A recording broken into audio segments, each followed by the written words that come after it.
নমস্কার, নববার্তা বাংলা নিউজে সবাইকে স্বাগত জানাই। আজকের সংবাদ শিরোনাম। আরজিকরে নির্যাতিতার বাবা মা বিধানসভায়, সঙ্গী বিজেপির সজল, চোখের জল মুছে দিলেন শুভেন্দু। মমতার ঘনিষ্ঠরা কতটা তাঁর ভালো চান তা নিয়ে সন্দেহ আছে, বিস্ফোরক মন্তব্য করলেন হুমায়ুন কবির। জয় শ্রীরাম ধ্বনিতে মুখরিত বাংলাদেশ, চিন্ময় কৃষ্ণ দাসের মুক্তির দাবিতে উত্তাল বাংলাদেশ। চিন্ময় প্রভুর গ্রেপ্তারিতে মৌলবাদী ইউনুসকে হুঁশিয়ারি দিলেন শুভেন্দু অধিকারী।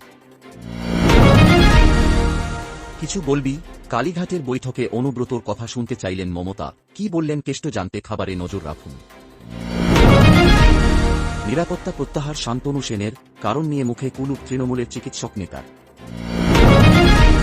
মহারাষ্ট্রে কুর্সির লড়াই, শিন্ডেকেই মুখ্যমন্ত্রী চাই, বিহার মডেল দেখিয়ে বলছে শিবসেনা, আর বিজেপি কি চাইছে তা জানতে খবরে নজর রাখুন। সংবাদ শিরোনামগুলো শুনছিলেন, এবার জানাবো পুরো সংবাদ। প্রতিদিনের খবরের টাটকা আপডেট পাওয়ার জন্য আমাদের নববার্তা ইউটিউব চ্যানেলটিকে সাবস্ক্রাইব করুন। আইনসভায় গেলেন আরজি করের নির্যাতিতার বাবা মা। বিজেপি নেতা সজল ঘোষের সঙ্গে বিধানসভায় আসেন তাঁরা। বিরোধী দলনেতা শুভেন্দু অধিকারীর সঙ্গে দেখা করতেই বিধানসভায় আসেন তাঁরা। 12:20 নাগাদ নির্যাতিতার পরিবারের সদস্যরা বিধানসভায় পৌঁছন। রাজ্যের বিরোধী দলনেতা শুভেন্দু অধিকারীর সঙ্গে দেখা করেন তাঁরা। নির্যাতিতার মা বলেন, আমার পাশে সবাই দাঁড়াচ্ছে, আগামী দিনে আপনাদেরও আমার পাশে চাই।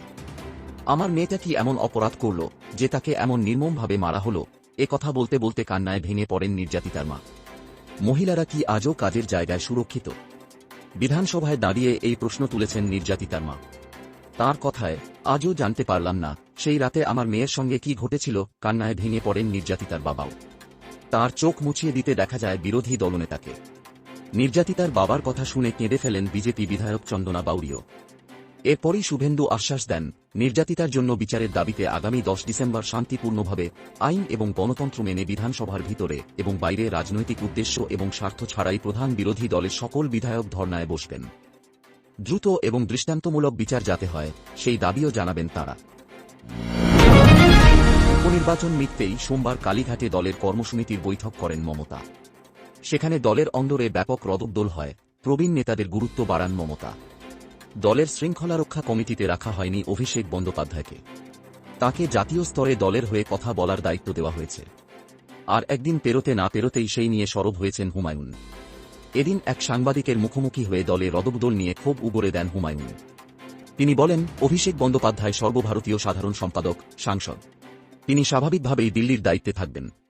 যেদিন সর্বভারতীয় সম্পাদক হন সেদিনই দলের 2 নম্বর হয়ে যান। মমতা বন্দ্যোপাধ্যায় অভিষেকেরও নেত্রী, সকলের নেত্রী তিনি। কিন্তু মমতা বন্দ্যোপাধ্যায়কে যে কয়েকজন ঘিরে রয়েছেন, যে কজন নিজেদের পরিকল্পনার মধ্যে রেখেছেন, তারা মমতা বন্দ্যোপাধ্যায়ের কতটা ভালো চান, দীর্ঘমেয়াদীভাবে পশ্চিমবঙ্গের শাসক হিসেবে দেখতে চান, তা নিয়ে আমার যথেষ্ট সন্দেহ আছে। যারা ক্ষমতায় আছেন, যারা দলটাকে গুলিয়ে দিতে চাইছেন, মমতা বন্দ্যোপাধ্যায়ের কাছে নিজের জায়গা ঠিক রাখতে চাইছেন, কানে মন্ত্রণা দিচ্ছেন, 2026 সালে তারা জবাব পাবেন। আমি অভিষেক বন্দ্যোপাধ্যায়কে নেতা মানি। তৃণমূল যদি আগামীতে আমাকে টিকিট না দেয়, বেঁচে থাকলে অপকর্মের জবাব দেব। হুমায়ুনের দাবি, নম্বর 2 নয়, প্রশাসনিকভাবে অভিষেককে আরও গুরুত্ব দিতে হবে। তাঁর দাবি, মমতার নামে ক্ষমতার অপব্যবহার হচ্ছে। মুর্শিদাবাদের কিছু ব্লকে ভূমি বিভাগের আধিকারিক এবং থানার আধিকারিকরা দুর্নীতি করছেন। আগামী দিনে এসব তুলে ধরবেন তিনি, তখন জবাব দিতে হবে ফিরহাদকে। জানুয়ারি মাস পর্যন্ত তিনি দেখবেন বলে জানিয়েছেন হুমায়ুন। বাংলাদেশে গ্রেপ্তার চিন্ময় কৃষ্ণ দাস ব্রহ্মচারী। বাংলাদেশের সনাতনী জাগরণ মঞ্চের মুখপাত্র চিন্ময় কৃষ্ণ দাস ব্রহ্মচারী। ঢাকার শাহজালাল বিমানবন্দর থেকে গ্রেপ্তার করা হয় তাকে গ্রেপ্তার করে ঢাকা পুলিশের গোয়েন্দারা। তার বিরুদ্ধে রাষ্ট্রদ্রোহ আইনে মামলা করা হয়েছে। তার নিঃশর্ত মুক্তির দাবিতে উত্তাল বাংলাদেশ। ঢাকা, কুমিল্লা ও কক্সবাজারে হিন্দুদের তুমুল বিক্ষোভ। গ্রেপ্তারের প্রতিবাদে ডিবিতে সনাতনী মঞ্চের নেতারা। সম্প্রতি বাংলাদেশে মুসলিম কট্টরপন্থীরা চরম হুঁশিয়ারি দিয়েছিল। দাবি করেছিল নিষিদ্ধ করা হোক ইসকনকে, না হলে ধরে ধরে হত্যা করা হবে ইসকন ভক্তদের। সোশ্যাল মিডিয়ায় এই হুমকির কথা জানিয়ে ভারত ও আমেরিকার হস্তক্ষেপ চেয়েছিলেন ইসকনের এক সদস্য। তারও আগে গত 5 নভেম্বর ইসকনকে নিষিদ্ধ করার দাবি তুলে ফেসবুকে পোস্ট করেন চট্টগ্রামের এক মুসলিম ব্যবসায়ী। ইসকনকে জঙ্গি সংগঠনের তকমা দেন তিনি, যার পরই স্থানীয় হিন্দুদের বিক্ষোভে কার্যত রণক্ষেত্রের রূপ নেয় চট্টগ্রাম। বাড়িতে ঢুকে হিন্দুদের মারধর ও গ্রেপ্তারের অভিযোগ ওঠে বাংলাদেশ সেনা ও পুলিশের বিরুদ্ধে। এরপর উঠে ইসকনকে নিষিদ্ধ করার দাবি। এই আবহে সোমবার চিন্ময় প্রভুকে গ্রেপ্তার করা হয়। সেই গ্রেপ্তারির প্রতিবাদে আন্দোলন শুরু হয়েছে বাংলাদেশ জুড়ে। প্রভুর গ্রেপ্তারিতে কার্যতে বারুদের স্তূপে আগুন পড়েছে। সোমবার বাংলাদেশের নিপীড়িত হিন্দুদের প্রতিনিধি ইস্কনের চিন্ময়কৃষ্ণ দাস প্রভুকে গ্রেপ্তার করা হয়েছে ঢাকায়। এই খবর দাবানলের মতো ছড়িয়ে পড়তেই সংখ্যালঘু হিন্দু সম্প্রদায়ের আন্দোলনে উত্তাল হয়ে ওঠে প্রতিবেশী দেশ। ঢাকা, চট্টগ্রাম সহ ছাড়াও দেশের বিভিন্ন প্রান্তে সম্মিলিত সনাতনী জোটের নেতার গ্রেপ্তারির প্রতিবাদে বিক্ষোভ ও মশাল মিছিল করেন হাজার হাজার মানুষ। অবিলম্বে চিন্ময় প্রভুর মুক্তির দাবি জানান তারা। এই সঙ্গে হাসিনা পরবর্তী সময়ে বাংলাদেশে সংখ্যালঘুদের উপর অত্যাচারের বিচারের দাবি জানান হিন্দুরা। তাতে আহতের সংখ্যাও কম নয়। এদিন সংবাদ মাধ্যমের মুখোমুখি হয়ে বাংলাদেশের অন্তর্বর্তী সরকারের বিরুদ্ধে রীতিমতো ক্ষোভ উগরে দিলেন শুভেন্দু। ইউনূস সরকারকে মৌলবাদীর বলে তোপ দেগে তাঁর হুঁশিয়ারি, চিন্ময় প্রভু ওখানে সনাতন হিন্দু সমাজের সম্মানীয় প্রতিনিধি। সংখ্যালঘুদের নিরাপত্তার স্বার্থে তিনি লড়াই করছেন। তাকে দ্রুত না ছেড়ে দিলে আমরা সব পরিষেবা বন্ধ করে দেব। মনে রাখবেন, এখান থেকে কিন্তু সমস্ত পণ্য পৌঁছয় ওপার বাংলায়। মঙ্গলবার এ নিয়ে বিধানসভার বাইরে বিজেপি বিধায়করা বিক্ষোভ দেখান। তাঁদের হাতের পোস্টারে লেখা, চিন্ময় মহাপ্রভুর নিঃশর্ত মুক্তি চাই। সুকান্ত মজুমদারের দাবি, বিদেশমন্ত্রী এস জয়শঙ্কর এ ব্যাপারে হস্তক্ষেপ করুন। দলের গুরুত্বপূর্ণ বৈঠক। মধ্যমণি দলনেত্রী মমতা বন্দ্যোপাধ্যায়। দুপাশে দলের দীর্ঘদিনের দায়িত্বপ্রাপ্ত বর্ষীয়ান নেতারা। সংগঠন নিয়ে গুরুত্বপূর্ণ সব সিদ্ধান্ত নিয়ে আলোচনা চলছে। এই মঞ্চ থেকে কিছুটা দূরে দর্শকাসনে বসে মমতার প্রিয় ভাই কেষ্ট। গরু পাচার মামলায় জামিন পেয়ে প্রায় 2 বছর পর নিজ ভূমে ফিরেছেন অনুব্রত মণ্ডল, বীরভূমে দলের জেলা সভাপতি। সোমবার তাঁকেই কালীঘাটের গুরুত্বপূর্ণ বৈঠকে ডেকে মমতা বন্দ্যোপাধ্যায় তাঁর মতামত জানতে চাইলেন। সূত্রের খবর, সোমবার বৈঠক চলাকালীন প্রথমে অনুব্রতর কাছে কুশল সংবাদ নেন মমতা। তারপর জানতে চান, কিছু বলবি কেষ্ট? সবিনয়ে বীরভূমের দাপুটে নেতা জানালেন, তাঁর কিছু বলার নেই। তৃণমূল নেতা শান্তনু সেনের নিরাপত্তা প্রত্যাহার। 2018 সাল থেকে 2 জন নিরাপত্তারক্ষী পেতেন শান্তনু সেন, কিন্তু গত সপ্তাহ থেকে তাঁর সেই নিরাপত্তারক্ষীদের আর দেখা যায়নি। এরপর জল্পনা উঠতেই জানা গেল শান্তনুবাবুর নিরাপত্তারক্ষীদের তুলে নেওয়া হয়েছে, তবে কারণ সম্পর্কে কিছু জানা যায়নি। এ নিয়ে শান্তনু সেন নিজে কোনো মন্তব্য করতে চাননি। আরজি করে তরুণী চিকিৎসকের ধর্ষণ হত্যাকাণ্ডের প্রতিবাদে হাসপাতালে মাইকিং করতে দেখা গিয়েছিল ডাক্তার শান্তনু সেনকে।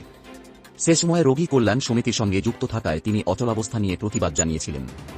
আন্দোলনকারী চিকিৎসকদের উদ্দেশ্যে পরিষেবা চালু রাখার বার্তা দেন, কিন্তু তাঁর এই ভূমিকা ভালোভাবে গ্রহণ করেনি শাসক শিবির। তাঁকে দলের মুখপাত্রের পদ থেকে তখন সরিয়ে দেওয়া হয়। এরপর পুরসভার মেডিকেল অফিসারের ঘর থেকে তাঁর নাম ফলক সরিয়ে দেওয়া হয়। আর এবার দলের চিকিৎসক নেতার নিরাপত্তা তুলে নেওয়া হল। মহারাষ্ট্রে মহাজুতির বিরাট জয়ের পর মঙ্গলবার মুখ্যমন্ত্রীর পদ থেকে ইস্তফা দিলেন একনাথ শিন্ডে। তবে শিন্ডের ইস্তফাতেও রহস্য জারি রইল মারাঠাভূমে। কে বসবেন ছেড়ে যাওয়া গদিতে? বিজেপির দেবেন্দ্র ফড়নবিস নাকি একনাথ নিজেই ফিরে আসবেন কুর্সির লড়াইয়ে? আরব সাগরের পারে এটাই এখন লাখ টাকার প্রশ্ন। ইতিমধ্যেই মহারাষ্ট্রে মুখ্যমন্ত্রী পদে বিহার মডেল লাগুর আবেদন জানিয়েছে শিবসেনা। এদিকে মহাজুতির অন্দরে কান পাতলে শোনা যাচ্ছে, বিজেপি চাইছে রাজ্যের মুখ্যমন্ত্রী পদে বসুন দেবেন্দ্র ফড়নবিস। এনসিপির অজিত অবশ্য এখনও পর্যন্ত এই লড়াইয়ে নেই। উপমুখ্যমন্ত্রী পদ পেলেই আপাতত তিনি খুশি। সমস্যা যদি থেকে থাকে সেটা ফড়নবিস ও শিন্ডেকে নিয়ে। এই পরিস্থিতিতে রাজনৈতিক মহলের দাবি, শিন্ডে যদি এক্ষেত্রে মুখ্যমন্ত্রী পদের গোঁ ধরে বসেন সেক্ষেত্রে যথেষ্ট চাপে পড়বে বিজেপি। তেমন যদি হয়, তখন এনসিপির সমর্থন নিয়ে সরকারে বসতেই পারে বিজেপি। এমনটা হলে ভবিষ্যতে মাথা ব্যথার কারণ হবে শিন্ডের শিবসেনা। এমনও হতে পারে উদ্ধব ঠাকরের সঙ্গে ফের জুড়ে যেতে পারে তারা। বিজেপি চায় না তেমনটা হোক, তাই শরিককে খুশি রেখেই সিদ্ধান্ত নেবে বিজেপি। শোনা যাচ্ছে, এক্ষেত্রে ফড়নবিসকে মুখ্যমন্ত্রী পদে রেখে শিন্ডে ও অজিতকে দেওয়া হবে 2টি উপমুখ্যমন্ত্রী পদ। তাতে শিন্ডের বিদ্রোহ থামবে কিনা তা অবশ্য সময়ই বলবে। এবার নজর রাখব আজকের আবহাওয়ার খবরে। আলিপুর আবহাওয়া দপ্তর সূত্রে খবর, ডিসেম্বর আসার আগেই জমিয়ে শীতের আমেজ রাজ্যে। কলকাতায় তাপমাত্রা 17 ডিগ্রিতে নেমেছে, পুরুলিয়ায় তা 11 ডিগ্রি সেলসিয়াস। মূলত পরিষ্কার আকাশ। সকালের দিকে হালকা থেকে মাঝারি কুয়াশা।